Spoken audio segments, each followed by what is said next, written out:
मैं Narendra Damodar Das Modi, Rahul Gandhi, I, Rahul Gandhi, that Sri Om Birla, a member of this House, be chosen as the Speaker of this House.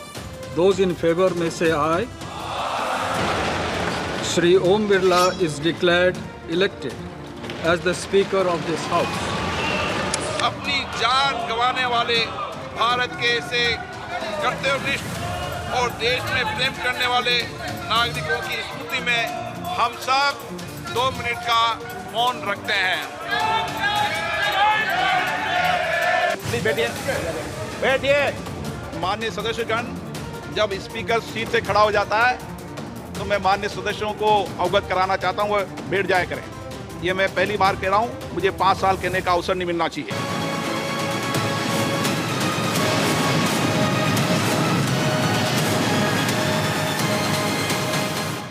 ये तेवर, ये कलेवर बता रहे हैं कि ये सिर्फ हंगामा भर नहीं, ये आने वाली सियासत का ट्रेलर जो आपको संसद में दिखाई देने जा रही है, ये सियासत का माइंड गेम है जिसमें सत्ता पक्ष और विपक्ष अभी से ही मनोवैज्ञानिक लीड लेने की कोशिश में, ताकि सदन में अपनी बातें मनवा सकें और अपने मन की करवा सकें।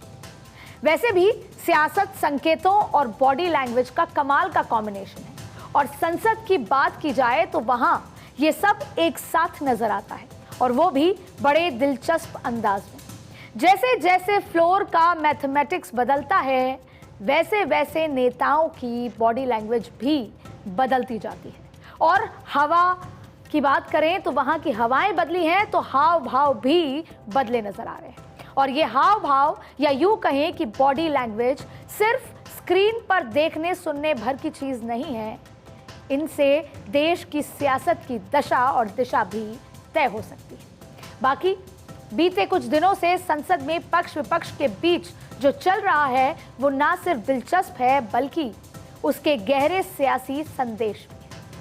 नमस्कार, मैं हूं अदिति नागर और आप देख रहे हैं पॉलिटिकल कॉरिडोर, राजनीति के गलियारों का वो शो जहां खबर के हर पहलू से हम आपको रूबरू कराते हैं, परतों की लिपटी सियासत की सच्चाई बताते हैं और आपको सियासत का हर वो एंगल समझाते हैं जिसे समझना आपके लिए बेहद जरूरी है, ताकि आप देश को और उसके नाम पर हो रही सियासत को बखूबी समझ सकें। लेकिन आज मैं सियासत के जिस एंगल को डिकोड करने जा रही हूं वो खालिस सियासत से ज्यादा उन संकेतों की बात करता है और वो बताता है कि आने वाले वक्त में क्या होने वाला है। ये संकेत समझने के लिए भी जरूरी है क्योंकि सदन का अंक गणित बदल चुका है, क्योंकि बीते 10 साल में करीब करीब हाशिए पर रहा विपक्ष अब अपनी ताकत समझ चुका है और वो ऑफेंसिव है।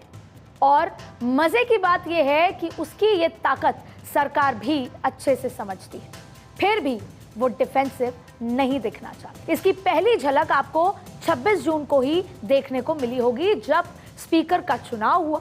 विपक्ष ने अपनी ताकत दिखाने में कोई कसर नहीं छोड़ी। पहले तो परंपरा का हवाला देकर डिप्टी स्पीकर की मांग कर दी, लेकिन इस मांग में से एक तरह की चुनौती भी आपको देखने को मिली होगी कि भाई देखो, अगर नहीं मानोगे तो हम भी स्पीकर के लिए अपना कैंडिडेट खड़ा कर देंगे, और हुआ भी वही। लेकिन वहीं सत्ता पक्ष ने विपक्ष के दबाव के आगे झुकने से साफ इनकार कर दिया।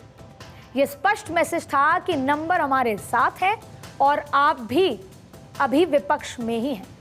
और अल्टीमेटली हुआ ये कि विपक्ष ने प्रेशर पॉलिटिक्स का जो दाव चला था वो काम नहीं आया, और उल्टा जब ओम बिरला को ध्वनि मत से स्पीकर चुना गया तो खुद नेता प्रतिपक्ष राहुल गांधी पीएम मोदी के साथ उन्हें आसन तक छोड़ने पहुंचे। यानी परंपरा भी रह गई और मर्यादा भी। यही लोकतंत्र की खूबसूरती है, जहां विरोध में भी सहमति नजर आती है, मतभेद में भी मर्यादा। लेकिन इस बीच मोदी सरकार ने मैसेज क्लियर कर दिया कि फ्लोर का मैथमेटिक्स जरूर बदला है, लेकिन सरकार का मिजाज नहीं। इसीलिए लोकसभा में कुछ बीते दिनों में 24 घंटे का ये घटनाक्रम राजनीति शास्त्र के विद्यार्थियों को बहुत ध्यान से देखना चाहिए, समझना चाहिए, क्योंकि ये तस्वीरें फ्लोर मैनेजमेंट का बेहतरीन नमूना है। और इसे एनालाइज करने से ये भी पता चल जाता है कि आखिर आने वाले सालों में सदन और सरकार कैसे चलेगी। इसीलिए सबसे पहले तो ये तस्वीरें देखते हैं और फिर इन्हें डिकोड करते हैं। जॉइंट मैसेज देना चाहते थे। हाँ दे, आप सुनिए। किसी भी जनप्रतिनिधि की आवाज दबाई न जाए। प्लीज बैठिए, बैठिए। ये मैं पहली बार कह रहा हूँ, मुझे 5 साल कहने का अवसर नहीं मिलना चाहिए। दरअसल बदले हुए नंबर गेम में विपक्ष ये बताना चाहता है कि अब उसे हल्के में ना लिया जाए। तो वहीं सरकार ने भी साफ कर दिया कि वो विपक्ष का सम्मान करेगी, लेकिन सरकार तो वैसे ही चलेगी जैसे पहले चलती आई। और इसके पीछे कई वजह हैं। पहली ये कि सरकार विपक्ष की किसी मांग के आगे टस से मस नहीं होगी, झुकेगी नहीं। तो आगे भी ऐसा ही होगा, आगे भी होगी, इसकी कोई गारंटी नहीं है। दूसरा, उसे साफ कर दिया कि वो दबाव में नहीं आएगी और इसीलिए उसने विपक्ष की शर्त तो दूर, परंपरा के नैरेटिव को भी दरकिनार कर दिया। तीसरा संदेश भी स्पष्ट है कि सीटें भले ही कम हो गई, लेकिन सरकार चलाने का मिजाज ना तो बदला है और ना ही बदलेगा। और यही नहीं, स्पीकर चुनाव पर विपक्ष को आर पार का चांस देकर बीजेपी ने यह भी साफ कर दिया कि अभी भी फ्लोर की मैथमेटिक्स और एनडीए के साथियों पर पूरा कंट्रोल हमारा है और इसीलिए वो ऑफेंसिव ना सही लेकिन डिफेंसिव भी नहीं रहेगी। और यही कसर ओम बिरला ने स्पीकर बनते ही पूरी कर दी। आपने देखा होगा कि स्पीकर बनते ही जब उनका पहला भाषण हुआ तो ओम बिरला के मिजाज बदले हुए थे। स्पीकर चुने जाते ही उन्होंने सबसे पहले क्या किया, वो इमरजेंसी पर एक प्रस्ताव ले आए और इमरजेंसी के दौरान मारे गए लोगों की याद में 2 मिनट का मौन का प्रस्ताव रखा। जान गंवाने वाले भारत के ऐसे कर्तव्यनिष्ठ और देश में प्रेम करने वाले नागरिकों की स्मृति में हम सब 2 मिनट का मौन रखते हैं। साथ ही ओम बिरला ने विपक्ष को यह भी साफ कर दिया कि जब आसन पैरों पर हो, यानी स्पीकर जब खड़े हो जाते हैं तो आप सभी चुप हो जाएं और ये बात मैं अगले 5 साल तक नहीं दोहराऊंगा। बॉडी लैंग्वेज में आक्रामकता नजर आई। अब ऑब्वियसली विपक्ष संविधान की कॉपियां लहराकर, संविधान का नाम लेकर सरकार को घेरने की कोशिश कर रहा था, लेकिन इमरजेंसी के नाम पर उसका तिलमिलाना तो तय था। लेकिन स्पीकर महोदय के एक मूव ने विपक्ष के संविधान वाले नैरेटिव की हवा निकाल दी और साथ ही भारतीय जनता पार्टी ने, यानी एनडीए की सरकार ने जब इमरजेंसी का बात कही, जब पहले दिन नरेंद्र मोदी ने इमरजेंसी का जिक्र किया संसद सत्र के पहले दिन, तभी ये समझ आ गया था कि संविधान वर्सेस संविधान। अगर आप हमें घेरने की कोशिश करेंगे तो हमारे पास तर्कश से बहुत सारे तीर, भले ही पुराने, लेकिन ऐसे निकलेंगे जो कि पूरे इतिहास को और आप पर आज भी सवाल खड़े करते हैं। अब ऐसे में जब सत्ता पक्ष लगातार विपक्ष के ऊपर हावी है और वहीं विपक्ष इस बार ये तय कर चुका है कि वो किसी भी कीमत पर पीछे नहीं हटे। इससे पहले राहुल गांधी से लेकर अखिलेश यादव ने बाकायदा तंज कसा था। इशारों में ये भी बताया था कि स्पीकर महोदय अब हम वो पहले वाला विपक्ष नहीं रहा, इसीलिए सोच समझकर सस्पेंड कीजिएगा। आपने सुना होगा सुप्रिया सुले से लेकर सबके अखिलेश यादव, राहुल गांधी की बात, क्योंकि वो ओम बिरला से वाकिफ थे, उनके कार्यशैली से, इसलिए सब ने अपने बयानों में ओम बिरला को बैकफुट पे लाने की कोशिश की, उनके काम को लेकर सवाल भी किया और आगे उम्मीद की कि जिस तरीके से आप सत्ता पक्ष के सांसदों के साथ डील करेंगे, उम्मीद करते हैं आप विपक्ष के साथ भी करेंगे। लेकिन अगले कुछ मिनटों में ही ओम बिरला ने साफ कर दिया कि वो सदन कैसे चलाने वाले हैं। यही नहीं, जब विपक्षी सांसदों ने हंगामा किया तो उन्होंने आईना दिखाने में भी देर नहीं लगाई। वो उसी फॉर्म में दिखे जो कि पिछली लोकसभा में नजर आई और यहां तक कि थोड़े आक्रामक पिछली बार से ज्यादा थे। प्लीज बैठिए, बैठिए।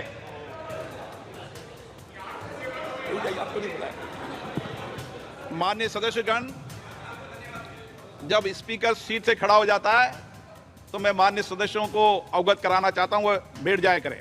ये मैं पहली बार कह रहा हूं, मुझे 5 साल कहने का अवसर नहीं मिलना चाहिए। रही सही कसर अगले दिन यानी 27 जून को राष्ट्रपति के अभिभाषण में पूरी हो गई, क्योंकि स्पीकर महोदय ने तो जो किया वो किया। राष्ट्रपति द्रौपदी मुर्मू ने भी अपने अभिभाषण में इमरजेंसी का वो काला चैप्टर खोल दिया और जैसे जैसे वो उसकी इबारतें पढ़ रही थी सरकार की, वैसे वैसे विपक्ष की बेचैनी भी बढ़ती जा रही। 25 जून 1975 को लागू हुआ आपातकाल संविधान पर सीधे हमले का सबसे बड़ा और काला अध्याय था।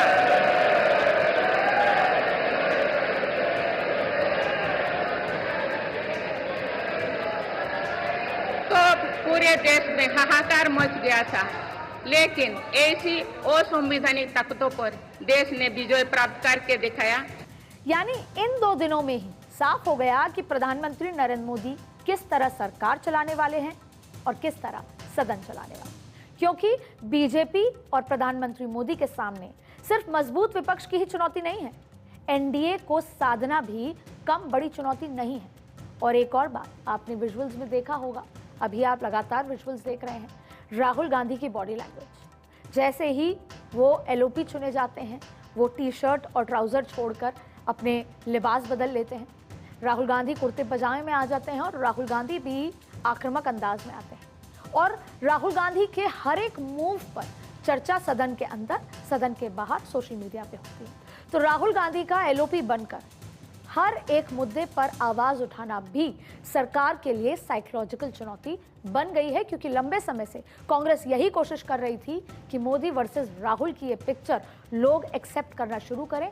और अब कांग्रेस इस बात के लिए खुश है कि जब राहुल एक सिंसियर नेता की तरह हर बात पर सवाल उठाएंगे संसद में, तो जाहिर तौर पर जनता के बीच उनकी एक्सेप्टेंस और ज्यादा सिंसियर और संजीदा नेता की तरफ बढ़ेगी और सरकार के लिए साइकोलॉजिकल चुनौती ये भी रहने वाली है। अब बीते कुछ दिनों में अगर जिस तरह के फैसले लिए गए सरकार द्वारा, उससे साफ है कि प्रधानमंत्री मोदी ऑफेंसिव डिफेंस के मोड में है, फिर चाहे वो सदन के अंदर हो या फिर एनडीए के अंदर।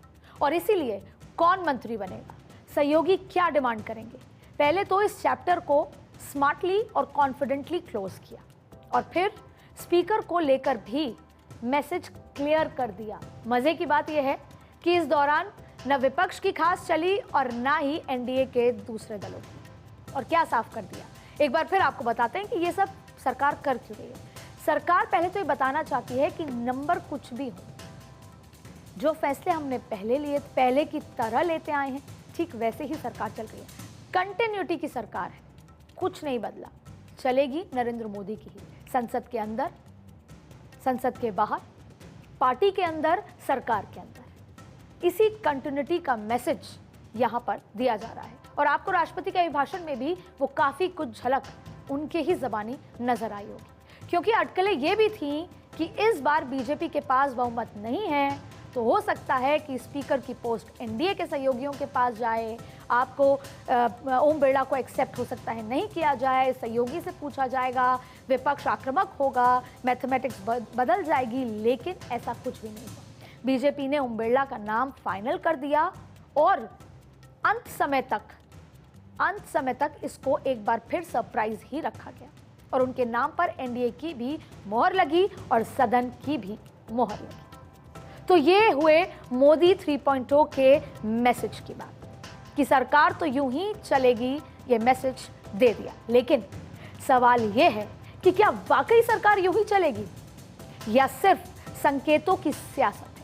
यानी ये देखने की कोशिश की कि हम कमजोर समझने की हमें जरूरत ना की जाए, हमें कमजोर ना समझा जाए और ऐसे में जनता के बीच मजबूत नेता और बड़े फैसले लेने वाले नेता की छवि बनी रहे। लेकिन सवाल घूम फिर कर वहीं आ जाता है कि क्या बॉडी लैंग्वेज से अलग वाकई सरकार बड़े फैसले ले पाएगी, लेकिन वो भी तू डाल मैं पात वाली स्टाइल में। और फिर बदले हुए आंकड़ों की ताकत तो है और लोकतंत्र में आंकड़े सब कुछ ना सही, लेकिन सब कुछ से कम भी नहीं होते। इसीलिए अब बात करते हैं चुनौतियों की, क्योंकि चुनौतियां अगले 5 साल के लिए ना सिर्फ सरकार के लिए हैं, आंकड़ों के लिहाज से अगर बात करें, सरकार के साथ साथ संसद की भी चुनौतियां हैं, स्पीकर के लिए भी चुनौतियां हैं। ओम बिरला के लिए ये संसद वो पुरानी संसद नहीं होगी। चेहरे भले ही बहुत कुछ एक जैसे होंगे, लेकिन संसद चलाने का तरीका बहुत बदला हुआ होगा। वहीं साथ में यही चुनौतियां विपक्ष की भी हों। विपक्ष भले ही सोचे हमारे नंबर ज्यादा हैं, लेकिन चुनौतियां भी उतनी ही हैं। तो पहली चुनौती तो ये कि कभी जो मोदी सरकार नोटबंदी, आर्टिकल 370 हटाना या फिर 3 तलाक जैसे फैसले ले रही थी, क्या वो अब यूसीसी यानी uniform civil code, one nation one election, जनसंख्या नियंत्रण या फिर एनआरसी जैसे सनसनीखेज कानूनी जो बहुत सारे कानून हैं उसे मजबूती से ला पाएगी? और इसके अलावा भी एफडीआई को लेकर एक बिल है, बीज विधेयक है, इसके साथ साथ आईटी को लेकर एक बड़ा बिल है जिसमें एआई के साथ साथ बहुत सारे यूट्यूब को लेकर भी बड़े फैसले होंगे। ऐसे कई बिल हैं, या फिर बिजली के बिल, बिजली को लेकर भी तमाम ऐसे नए बिल हैं, एफडीआई के इन्वेस्टमेंट को लेकर बिल हैं जो सहयोगी दल या विपक्ष तैयार नहीं होगा। तो सवाल बहुत बड़ा है, और इसलिए भी क्योंकि सरकार और संसद के प्रधान की हैसियत से जब राष्ट्रपति मुर्मू ने जॉइंट सेशन को संबोधित किया तो 50 मिनट की अपनी स्पीच में उन्होंने डिफेंस से लेकर रोजगार, गरीबों से लेकर किसानों तक कई बातें की, खासकर डिफेंस को लेकर।